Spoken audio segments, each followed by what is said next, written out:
Assalamualaikum warahmatullahi wabarakatuh. Selamat pagi dan salam sejahtera untuk kita semua. Yang saya hormati Ibu dan Bapak Asesor pada sertifikasi dosen tahun 2026. Perkenalkan, saya Ucok Eskom MT, dosen kampus Universitas Indonesia Timur. Pada kesempatan ini, saya akan membahas terkait salah satu mata kuliah yang saya ampu, yaitu jaringan komputer. Video ini dibuat untuk memenuhi salah satu syarat sertifikasi dosen tahun 2026, yaitu pernyataan diri dosen pada unjuk kerja terdharma perguruan tinggi atau PDD UKTP, khususnya di aspek pengajaran. Mata kuliah jaringan komputer ini merupakan mata kuliah wajib bagi mahasiswa semester 3 pada program studi teknik informatika. Mata kuliah jaringan komputer ini memiliki bobot 3 SKS selama 1 semester dengan teori dan juga asesmen berupa proyek akhir. Pada mata kuliah jaringan komputer, kami menggunakan metode Student Centered Learning, Project Based Learning, dan Blended Learning. Mata kuliah ini bertujuan untuk membekali mahasiswa dengan kemampuan analitik, strategis, dan praktik dalam mengelola proses desain jaringan komputer serta mendokumentasikan proyek jaringan. Pada mata kuliah ini akan membahas tentang bagaimana menjelaskan konsep dasar jaringan komputer, mulai dari model OSI, TCP/IP, dan perangkat keras yang digunakan pada jaringan komputer. Kemudian, mahasiswa juga mengimplementasikan pengamatan IP dan subnetting dan mengkonfigurasi jaringan serta mendokumentasikan dan mempresentasikan proyek jaringan. Adapun capaian pembelajaran atau CPL yang dibebankan pada mata kuliah ini, yang pertama yaitu mampu menerapkan prinsip matematika, sains, dan teknologi di bidang teknologi informasi. Kemudian CPL kedua, mampu mengidentifikasi, merumuskan, dan menyelesaikan permasalahan teknologi informasi berbasis jaringan. CPL ketiga, mampu merancang sistem jaringan komputer sesuai dengan kebutuhan pengguna. CPL keempat, mampu bekerja dalam tim dan berkomunikasi efektif dalam lingkungan profesional. CPL kelima, menunjukkan sikap profesional dan etis dalam pengembangan dan pengelolaan jaringan komputer. Selanjutnya, untuk capaian pembelajaran mata kuliah atau CPMK pada perguruan ini diantaranya, yang pertama, menjelaskan konsep dasar jaringan komputer, model OSI, TCP/IP, dan perangkat jaringan. Yang kedua, mengimplementasikan pengamatan IP dan subnetting dalam desain jaringan sederhana. Yang ketiga, mengkonfigurasi layanan jaringan seperti IP statik, DHCP, DNS, NAT, VLAN, routing, wireless, serta firewall pada router mikrotip. Dan yang keempat adalah membuat dokumentasi dan mempresentasikan proyek jaringan LAN, WLAN secara profesional berbasis hasil konfigurasi dan evaluasi. Adapun referensi yang digunakan pada mata kuliah jaringan komputer cukup beragam, mulai dari textbook ataupun artikel jurnal yang dirancang untuk menghasilkan modul pembelajaran yang disesuaikan dengan RPS selama 1 semester. Di samping itu, terdapat platform simulator yang dikembangkan oleh tim peneliti Universitas Indonesia Timur untuk mendukung perkuliahan ini. Sistem pembelajaran mata kuliah jaringan komputer ini digunakan metode pembelajaran aktif yang mengutamakan peran keaktifan mahasiswa dalam proses pembelajaran. Bentuk perkuliahan dilakukan secara tatap muka di ruang kelas maupun video conference seperti Zoom dan WhatsApp Group. Dan juga dibekali dengan penggunaan aplikasi Kanban guna memfasilitasi mahasiswa untuk berdiskusi perihal mata kuliah serta penugasan secara mandiri ataupun kelompok. Pembelajaran mata kuliah ini dilaksanakan selama 16 pekan dengan 7 pekan pemaparan dan kuis. Kemudian UTS dilaksanakan pada minggu ke-8, minggu ke-9 sampai ke-15 kembali ke pemaparan materi. Selanjutnya UAS akan dilaksanakan pada minggu ke-16. Evaluasi pembelajaran mata kuliah jaringan komputer ini dengan menugaskan sebanyak 7 kali baik individu maupun kelompok dengan rubrik penilaian yang disesuaikan dengan masing-masing jenis tugas.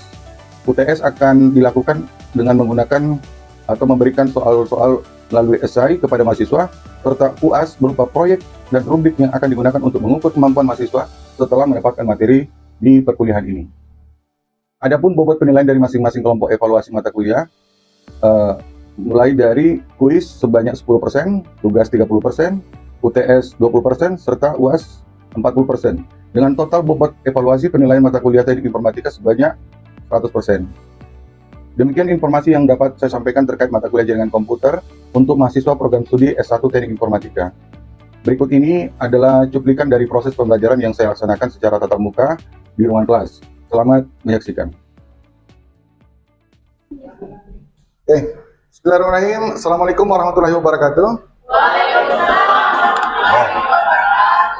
Ya, semangat sekali ya. Padahal sudah siang ini. Belum pada ngantuk, Dede? Mantap, mantap, mantap. Oke, baik adik-adik sekalian. Ya, selamat datang di pertemuan pertama kita hari ini. Di mata kuliah jaringan komputer ya. Sebelum kita memulai pelajaran, ada bagusnya mungkin kalau kita memulai sesuatu dengan doa ya. Karena sesuatu yang baik, kalau dimulai dengan hal yang baik juga, pastinya hasilnya akan baik. Saya minta tolong siapa yang kira-kira bisa jadi pemimpin doa? Oh iya, silakan. Siapa namanya? Oh iya, Ismi ya, silakan.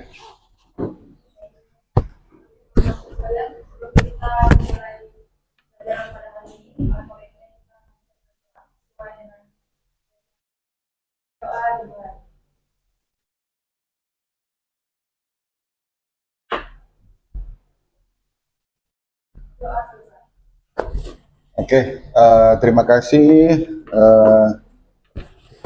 dari pertanyaan Ismi ya tadi ya, bahwa sudah memulai hari kita dengan membaca doa.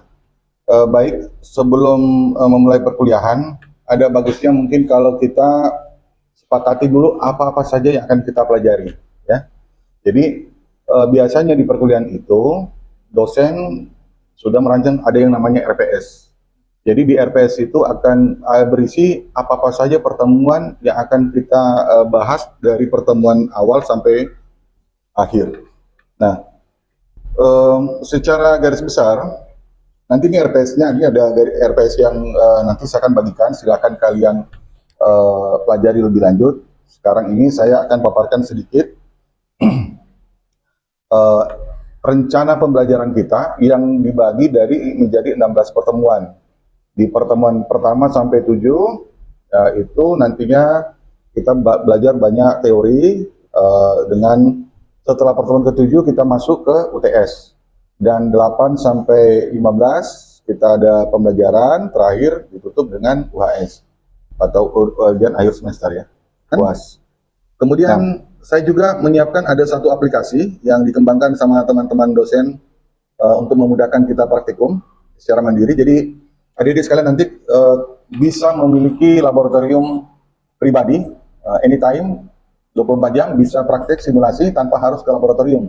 Jadi paling tidak pada saat nanti kita praktek di laboratorium sudah ada pengantar-pengantarnya di awalnya. Nah nanti silakan diakses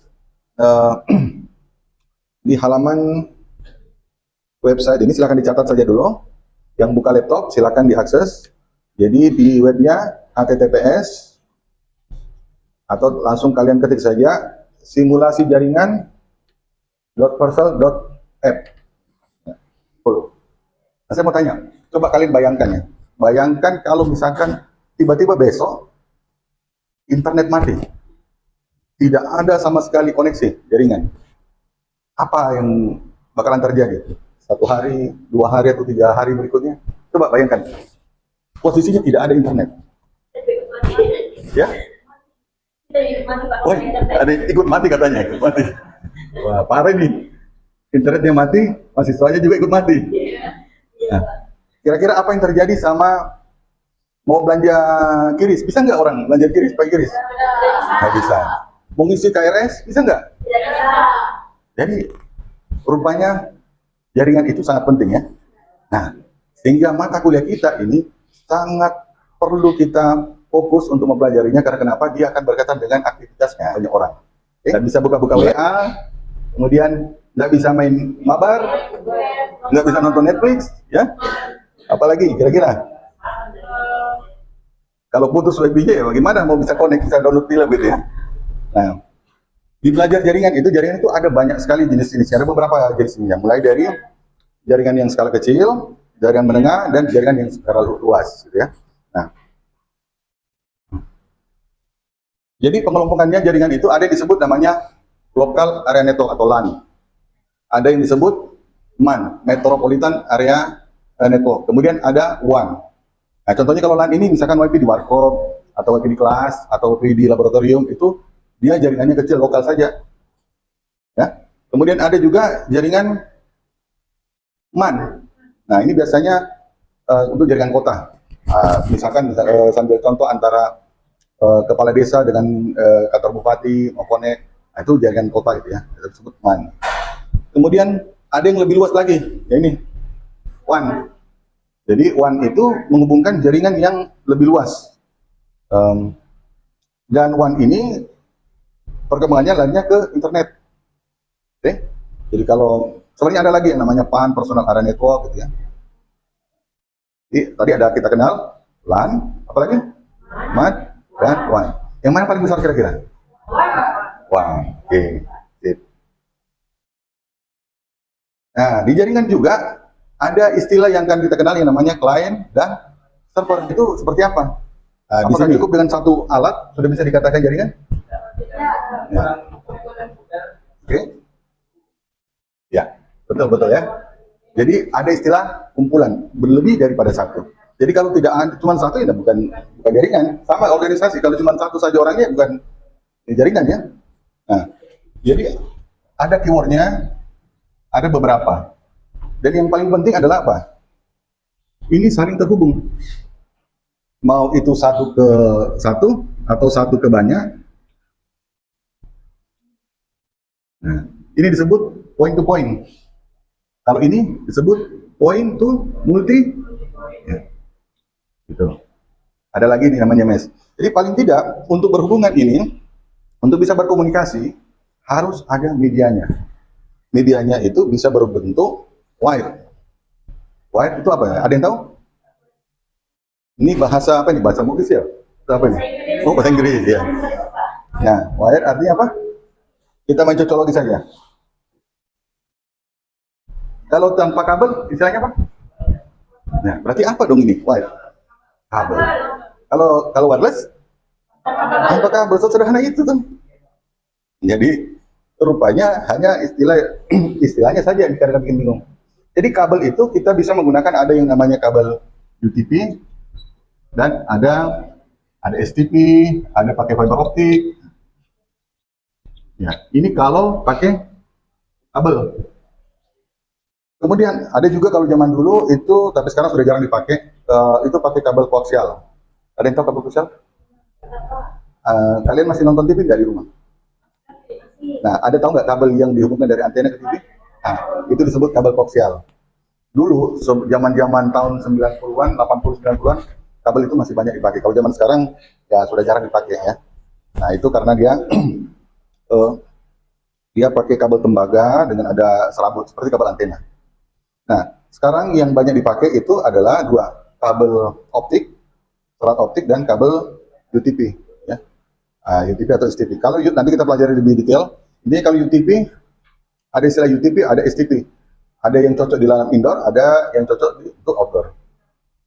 Baik. Kemudian, tadi kita sudah bahas sekilas bahwa ada yang menggunakan wireless. Nah, di antara teknologi-teknologi wireless itu, di antaranya ada seperti apa yang kalian kenal teknologi wireless? Coba. Wi-Fi yang umum, apa lagi? Bluetooth, ya Wi-Fi dia. Tanpa kabel, apa lagi? Jaringan seluler. Seluler itu ada apa? GSM, ada CDMA, ya. Sebenarnya kalian sudah menggunakan jaringan umum. Cuman mungkin, oh ini pengembangannya. Nah, ada 4G, ada 5G, ya. Nah, jadi ini poin-poinnya. Tadi kalau kita bicara jaringan, ada node-node, ini disebut node-node, poin-poinnya. Kemudian kita juga bicara tadi tentang bagaimana jaringan, jenis-jenis jaringan. Ada tadi apa? LAN, MAN, WAN, apa lagi? WAN, ya tadi ada juga ya. Kemudian tujuannya kenapa kita menggunakan jaringan? Yaitu supaya kita bisa kongsi patungan, berbagi file. Misalkan kalian di warkop, yang langganan cukup warkopnya, kafenya, yang lain penghuninya yang memanfaatkan. Atau misalkan kalian di kos-kosan, wah kayaknya kalau daripada langganan sendiri-sendiri, mahal biayanya. Bagaimana kalau kita patungan? Satu saja dibayar, tapi kita pakai bareng-bareng. Nah, itulah manfaatnya penggunaan jaringan, salah satu diantaranya ya. Kemudian ada istilah bandwidth ini baru lagi. Ada yang tahu apa itu bandwidth? Bandwidth itu apa? Bandwidth? Kalau tadi ini blue band, blue biru, band pita. Berarti pita biru. Kalau ini width berarti lebar. Kalau band tadi apa? Pita. Berarti kita bicara pita lebar atau lebar pita. Ya. Kenapa kita bicara lebar pita? Apa hubungannya jaringan sama lebar pita? Oke, jaringan. Tadi ingat ya, kalau kita mau belajar jaringan, berkomunikasi, tujuannya jaringan itu bisa berkomunikasi. Tadi Ismi sama Herman ya? Herman, misalkan Herman mau ke rumahnya Ismi. Oh, jangan dulu lamar, kuliah dulu dong. Ya. Jadi Herman mau ngapel misalkan ya. Untuk Herman bisa sampai ke rumahnya Ismi harus tahu apa? Harus tahu apanya dulu? Alamat. Ada disebut namanya alamat. Nah, setelah mau untuk sampai ke sana harus melewati apa? Jalan. Harus melewati jalan. Nah, sampailah. Ini ada jalan setapak, ada jalan lorong-lorong, ada jalan tol. Ya. Kalau jalan setapak, ya jalan lorong-lorong kecil begini. Kalau jalan tol rupanya dia lebar begini. Yang mana yang paling mulus jalannya? Maksudnya yang paling lebar? Jalan tol. Oke. Kira-kira kalau di sini ada banyak orang yang jalan, yang mana yang lebih cepat sampai? Jalan tol. Kenapa? Karena lebar. Berarti lebar ini sangat berpengaruh terhadap cepatnya sampai. Dan band ini sama disebut dengan lebar pita. Jadi kalau kita mau mendapati kecepatan yang cepat sampai, kita harus cari yang bandwidth-nya besar. Berarti sudah kebayang bandwidth itu apa dia? Berarti jalan tol ya. Oke. Anggaplah si Herman lewat jalan tol, tiba-tiba nyambung sedikit jalan kecil sampai ke rumahnya Ismi. Bawa irang-irang. Nah, sampai di rumahnya Ismi ada di dalam ini. Nah, lagi di sofa lah, nonton lah gitu ya. Nah, untuk Herman bisa ngobrol sama Ismi harus lewat mana? Pintu. Bisa nggak lewat jendela? Atau lewat? Bisa. Tapi jadi penolong. Jadi tukang colong gitu ya. Nah, itu nanti kita belajar dengan keamanan jaringan. Jadi ada istilah namanya backdoor, ya pintu belakang. Nah, tapi jadi di rumahnya Ismi ini rupanya banyak pintu. Ada pintu ruang tamu, ada pintu belakang, pintu dapur, ada pintu kamar. Kalau mau bertamu harus lewat mana? Pintu depan. Jadi jaringan itu ada peruntukannya masing-masing. Oke, saya kembali ya. Istilah ini istilah baru. Pertama kita sudah kenal tadi namanya bandwidth. Berarti dibicara lebar jalan ya pita. Alamat. Alamat itu biasanya misalkan jalan, Ismi tinggal di mana? Jalan apa?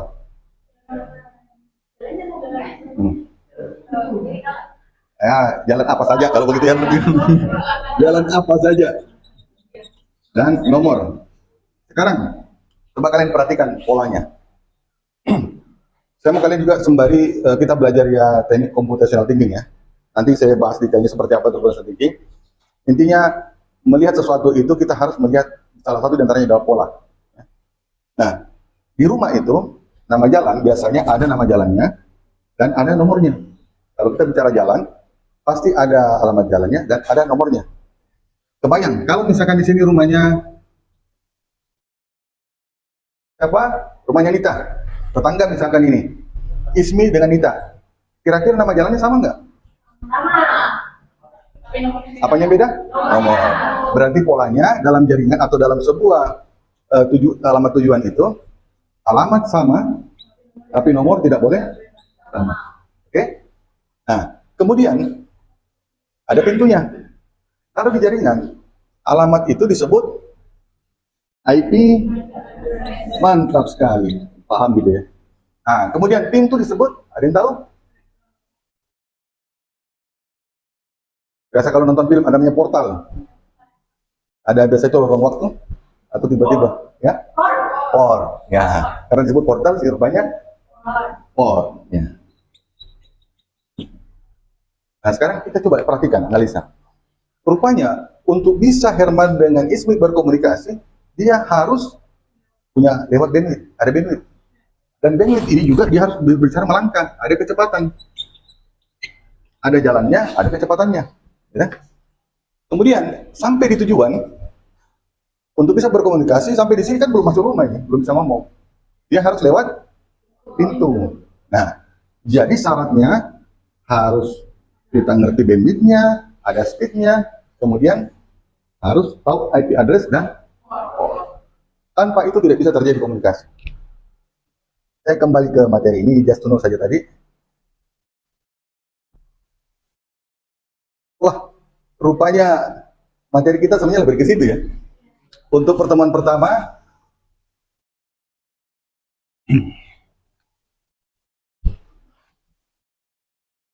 jadi untuk pertemuan pertama ini kita bahas tadi tentang istilah-istilah. Coba saya mau review dulu sedikit. Atau ada yang mau bertanya? Ada yang mau bertanya? Ya. Siapa namanya? Oh, Selvi. Ya, Selvi. Siapa? Silakan Selvi. Apabila server rusak dalam file server, apa yang harus dilakukan? Wah. Apabila servernya rusak, ada yang bisa jawab? Ya, coba diulang pertanyaannya. Pertanyaan saya, Pak, apabila server dalam file server rusak, apa yang harus dilakukan? Iya. Menarik. Oke, siapa yang bisa menjawab coba? Atau enggak apa-apa, namanya belajar salah itu biasa. Kalau servernya rusak, diperbaiki.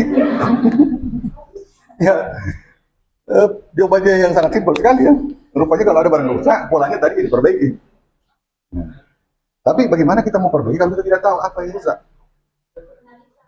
Ya, jadi kita butuh tahu dulu. Kita analisa, kita diagnosa di mana kerusakannya. Ibarat kalian lagi sakit kepala, tapi yang dirawat adalah kaki, kan kurang pas gitu. Maka untuk itu kita butuh mengenal perangkat-perangkat di jaringan. Di sininya katanya rusak. Kita rencana pertemuan untuk hari ini bahwa apa target kita tadi yang kita sepakati untuk pertemuan hari ini. Saya berharap mahasiswa dapat menyebutkan minimal 5 istilah jaringan setelah mengikuti pengantar. Ya, seperti kesepakatan di awal. Sekarang saya mau tanya, siapa coba yang berani, yang masih ingat tadi? Coba minta tolong angkat tangan yang bisa menyebutkan 5 istilah jaringan. Oke, silakan, Wadir. Itu loh. Tadi 5 istilah jaringan itu pertama itu Oke, fine. kedua LAN, yang ketiga LAN, yang WAN, dan yang terakhir internet. Ya, oke. Tadi kita menyebutkan, ini menyebutkan ya. Atau ada yang bisa membantu memberikan penjelasan lagi? Sudah benar ya? Bedanya yang mana? Atau saya tanya, yang mana yang lebih luas antara LAN dan WAN? Yang mana lebih luas antara WAN dengan MAN? Yang mana lebih kecil? WAN dengan PAN? Ya. WAN kecil, Pak. Oke, sip, mantap. Nah, selain itu, ini banyak tadi istilah yang kita gunakan. Ada yang lain lagi coba? Istilah lain tadi. Ada tadi blue band, apalagi? Saya coba hapus dulu ya. Ya, hapus dulu. Coba kita review apa-apa saja. Tadi apa ini? Ini IP kamera. Jadi kamera yang punya alamat. Tadi karena kita bicara IP tadi kan. Nah, ini disebut router. Apa itu router? Jaringan yang berfungsi menggunakan 2 atau lebih jaringan. Oh, kita belum bahas tapi sudah paham ya? Ya, luar biasa. Ya, nanti jadi perangkat-perangkat jaringan itu ada yang kelihatan mirip tetapi beda fungsi. Ya. Sementara tadi kita bahas hari ini, apa tadi istilah yang 5, siapa yang bisa tadi? Ini tadi oke sudah benar ya di model tadi ya. PAN, LAN, MAN, WAN, dan internet. Nah, untuk perangkat tadi ada sudah sebutkan keywordnya. Router apa lagi? IP kamera, misalkan ini device ya. Apa lagi? Ya, server. Apa lagi? IP address. Ada port. Apa tadi yang mentega? Bandwidth. Oke, geng. Masih ada pertanyaan? Ya, silakan.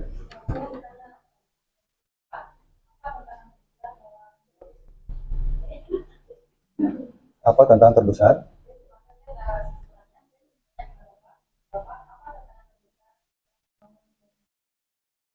Oke. Baik.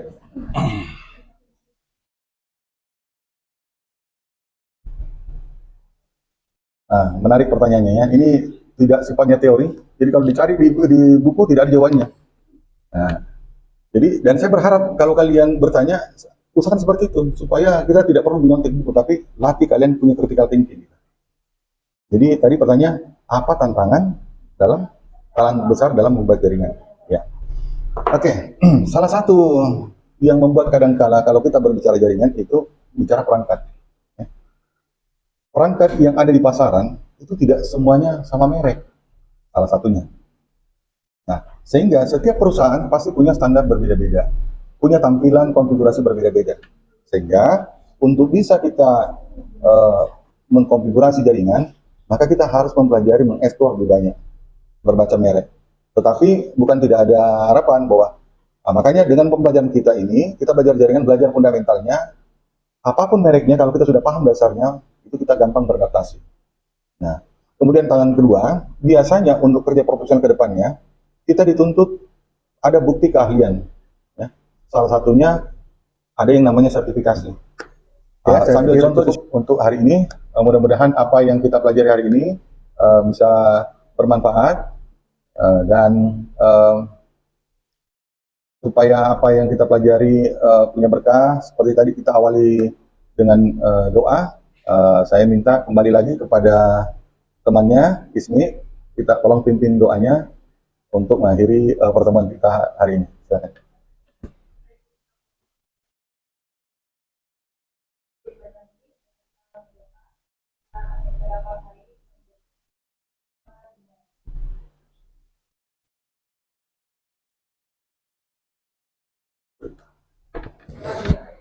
Oke, terima kasih semuanya ya.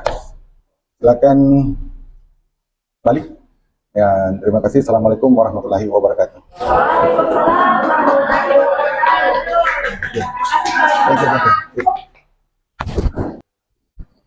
Demikian deskripsi singkat cuplikan proses pembelajaran dari mata kuliah jaringan komputer yang saya ampu. Semoga dapat memberikan gambaran terkait kinerja pengajaran yang saya lakukan di mata kuliah jaringan komputer pada program studi S1 Teknik Informatika.